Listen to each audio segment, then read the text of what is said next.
नमस्कार, लोकमंच न्यूज में आपका स्वागत है। मैं हूं राकेश। कुख्यात गैंगस्टर मुख्तार अंसारी आजकल डरा सहमा सा हुआ है।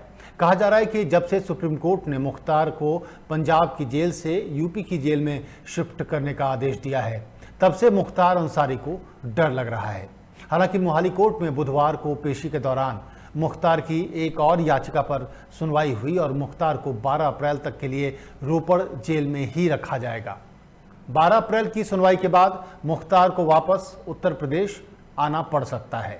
वहीं मुख्तार अंसारी पर मोहम्मदाबाद से बीजेपी विधायक कृष्णानंद राय समेत 7 लोगों की हत्या का आरोप भी है।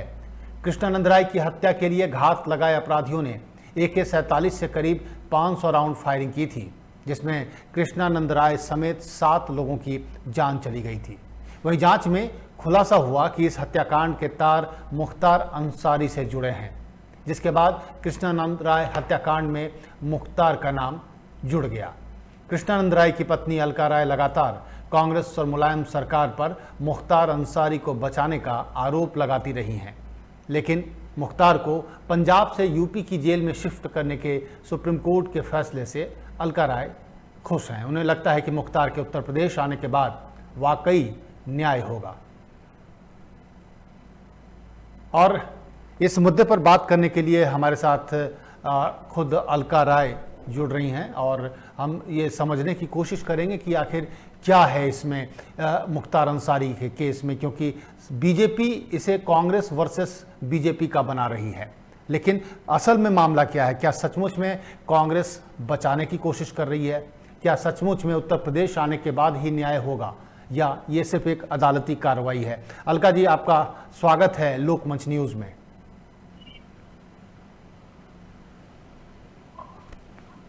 अलका जी, आप सुन पा रही हैं हमें?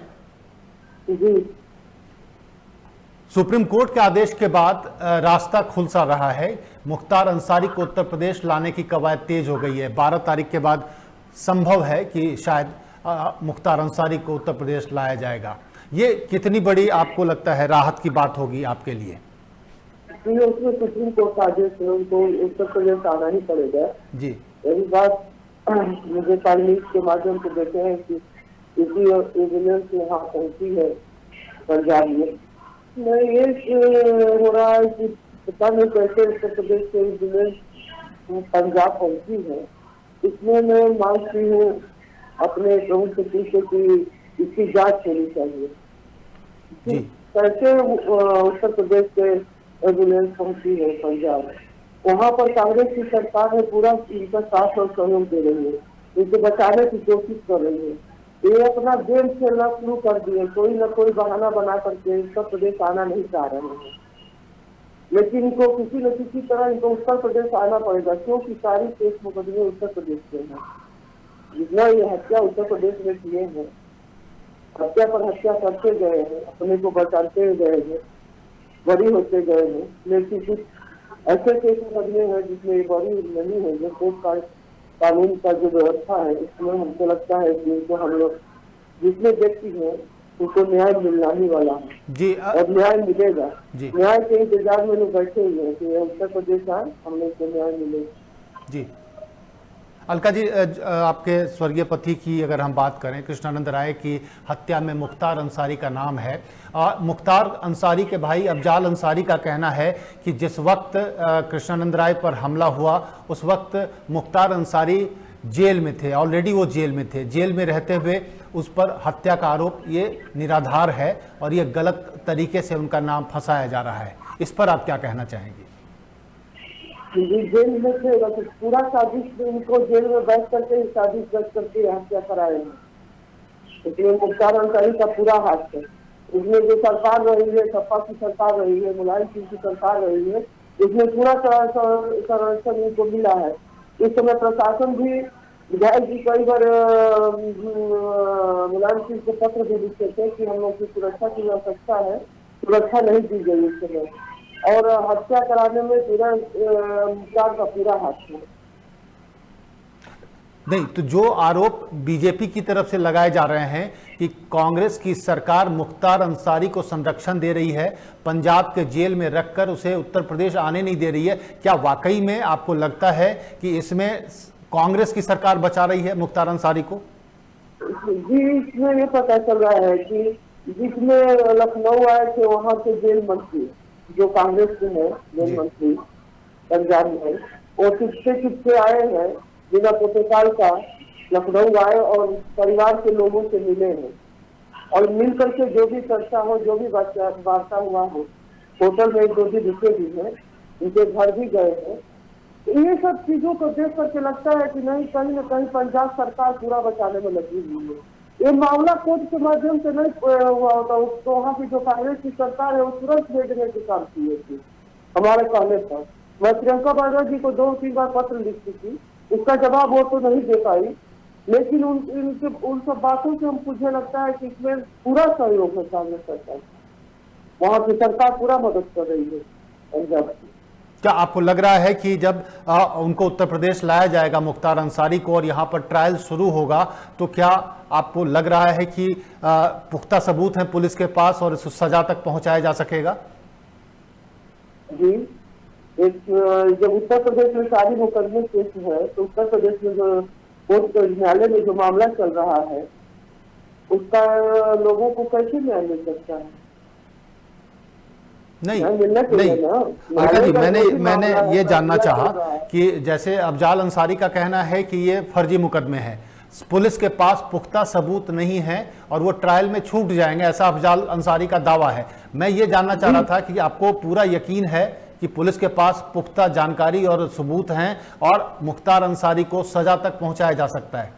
जी, अफजाल अंसारी क्यों न बताया कहें, उन लोग की जो जिस तरह से उत्तर प्रदेश में छाप रहा है, जिस तरह आतंक रहा है, लोगों को एकदम भयभीत करके रख दिए थे लोग, तो सभी गवाह को मरवा दिया गया, सभी गवाहों को डरा धमका करके उनका गवाही से नकारा गया। ये सब का इन लोगों का पूरा प्रकोप रहता है, गवाह डर जाते हैं, केस भी लंबा केस चलता है। ये नहीं है कि साल भर में केस तक समाप्त हो गया। मेरा केस 16 साल चला है, आज 16 साल होने जा रहा है। अब क्या कहेंगे ये लोगों को। लेकिन अलका जी, शुरुआत में आपने भी शायद इस केस को दिल्ली स्थानांतरित करने की बात की थी, आपने मांग की थी कि इस केस की सुनवाई दिल्ली में हो। जी, जब इस तरह का इनको खौफ रहा गाजीपुर जिले में, ये लोग गवाहों को डराना धमकाना, चाहे कोई भी पुलिस प्रशासन जो भी वहाँ पर अधिकारी थे, जो भी जज और वकील रहते थे, सबको डराना धमकाना, कोई कोर्ट में खड़ा होने के लिए तैयार ही नहीं होता था। तो इसलिए मैं सीबीआई जांच की मांग हुई थी। उस समय देश के राजनाथ सिंह जी थे, अडवाणी जी थे, और जो लोग बनारस में धरना पर बैठे थे, उसी समय मांग हुई थी कि सीबीआई जांच हो, इसकी जांच सीबीआई द्वारा किया जाए। अलका जी, जिस दिन इन पर अटैक हुआ था कृष्णानंद राय जी पर, उस दिन वो अपनी बुलेट प्रूफ कार पे नहीं थे, तो क्या आपको लगता है कि इसके पीछे भी कुछ साजिश है या मुखबिरी की, या किसी ने सूचना दी कि आज वो अपने बुलेट प्रूफ कार में नहीं है? 35 साल से मुहम्मदाबाद में 35 साल से ये विधायक रहे हैं और सांसद रहे हैं, एक भी रोड नहीं बनवाए थे, रोड चलने लायक नहीं था।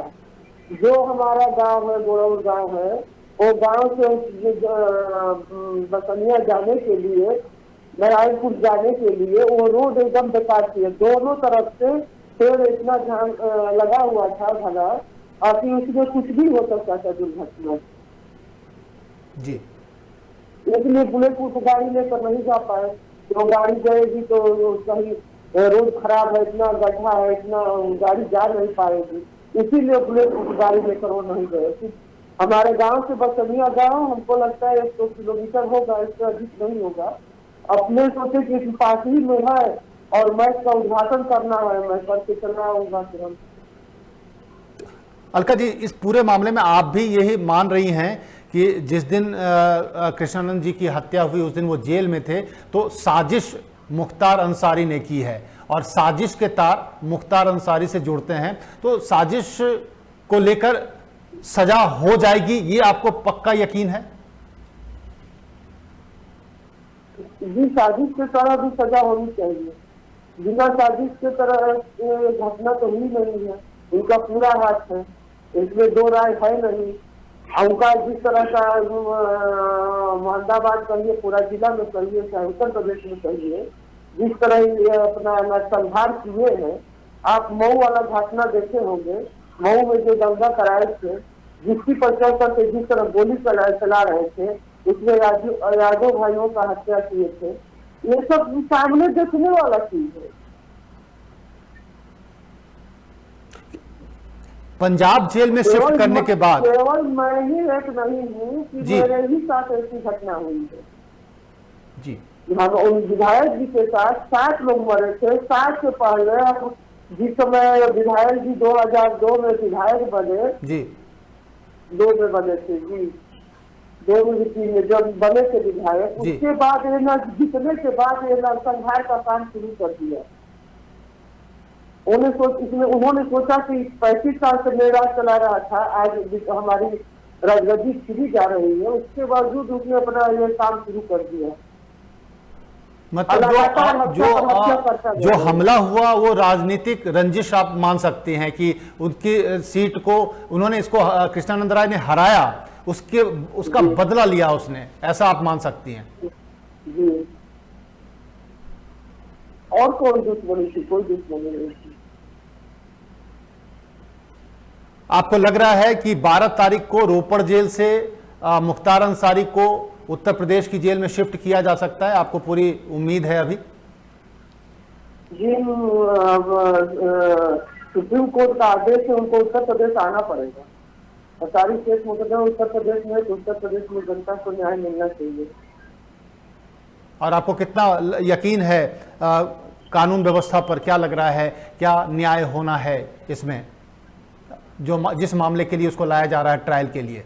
जी, कानून पर हम लोगों को भरोसा करना पड़ता है, करना पड़ेगा भी कानूनी तौर पर, क्योंकि हम लोग उस तरह का व्यक्ति नहीं है, अपराधी तो है नहीं कि गोली बंदूक चलाएंगे और उसकी हत्या कर देंगे, ऐसा है किसी तरह का उसके ऊपर हमला कर सकते हैं।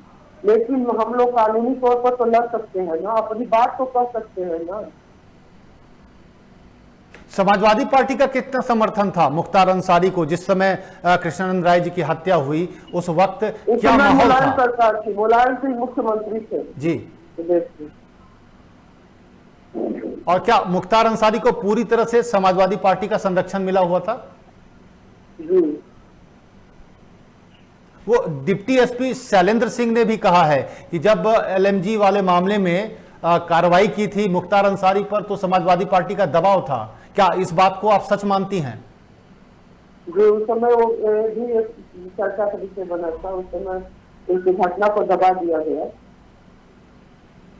और इस पूरे मसले पर आप कुछ देर पहले ही मैंने अफजाल अंसारी से भी बात की थी और उनका कहना था कि पुख्ता सबूत नहीं है और ट्रायल में मुख्तार अंसारी छूट जाएंगे क्योंकि ये सारे फर्जी केस हैं, उनको सिर्फ फंसाया गया है राजनीतिक रंजिश की वजह से। ठीक है, ठीक है। जब आपसे बताइए कि ना कि किस तरह इन लोग का गवाहों पर दबाव रहता है, किस तरह ये गवाहों के साथ करते हैं, गवाह कैसे मानेंगे, उस तरह ये लोग बनाते हैं। डरा धमका कर बनाते हैं, पैसा से खरीद कर बनाते हैं, नहीं तो मरवा देते हैं। ये सब कर करके केस जीत गए लोग। जी, तो आज भी इन लोगों का खौफ है कि आज योगी जी की सरकार है, भाजपा की सरकार है, आज गुंडा माफिया नहीं दिखाई दे रहे हैं, नहीं तो गुंडे दिखाई दे रहे हैं, न बोल रहे हैं, सब कुछ बैठे हुए कहीं जगह पर। लेकिन अलका जी, इस पूरे प्रकरण में क्या राजनीति में जो गुंडागर्दी हावी हुई उसका भी खामियाजा भुगता राय साहब ने? जी, अब उस समय का स्थिति जो था वो क्या बताऊं मैं, लेकिन उस समय की स्थिति बहुत खराब थी। जब हराने के बाद लोगों के हारने के बाद जब वो विधायक बने, उन लोगों को खाप बढ़ता गया, इसलिए कि हमारा यहाँ पर मेरी हार हो गई और इनका वर्चस्व हो जाएगा जनता के बीच में, तो हमको आने वाला समय में मैं विधायक नहीं बन सकता हूँ, इसलिए मैंने उन्हें हत्या पर हत्या करवाना शुरू कर दिया। और अभी उस समय और अभी के हालात में, जो उस समय के बाहुबली, माफिया, डॉन काम करते थे, और अभी के हालात में क्या कितने तरीके का आप चेंज देख रहे हैं, किस तरीके का? इस समय गुंडा माफिया सब जेल में है, कहीं बाहर जाकर बैठे हुए हैं। आज नहीं प्रदेश में दिखाई दे रहे हैं और नहीं अपने क्षेत्र में। जो भी है छोटे मोटे इनके उनसे अपने उनका कोई बोलबाला नहीं है, अपने छुट्टी काटे हुए हैं। चलिए अलका जी, बहुत बहुत शुक्रिया हमसे बात करने के लिए और अपना वक्त निकालने के लिए, बहुत बहुत शुक्रिया आपका। तो ये थी अलका राय, स्वर्गीय कृष्णानंद राय की पत्नी हैं, अब विधायक भी हैं मोहम्मदाबाद से, और इनका साफ तौर पर कहना है कि जिस वक्त मुख्तार अंसारी का दबदबा था, बोलबाला था, उस समय समाजवादी पार्टी की सरकार थी और उसका पूरी तरीके से संरक्षण मुख्तार अंसारी को मिला हुआ था, और इसी वजह से उसकी तूती बोलती थी, कोई उसके सामने सिर उठाकर खड़ा नहीं हो सकता था। और कृष्णानंद राय ने सिर्फ पॉलिटिकल जो राइवलरी है उसका खामियाजा भुगता, क्योंकि उन्होंने अफजाल अंसारी को हराया था चुनाव में, और उसी का खामियाजा कृष्णानंद राय को अपनी जान देकर भुगतनी पड़ी। फिलहाल इतना ही, वक्त है ब्रेक का। ब्रेक के बाद भी खबरों का सिलसिला जारी रहेगा।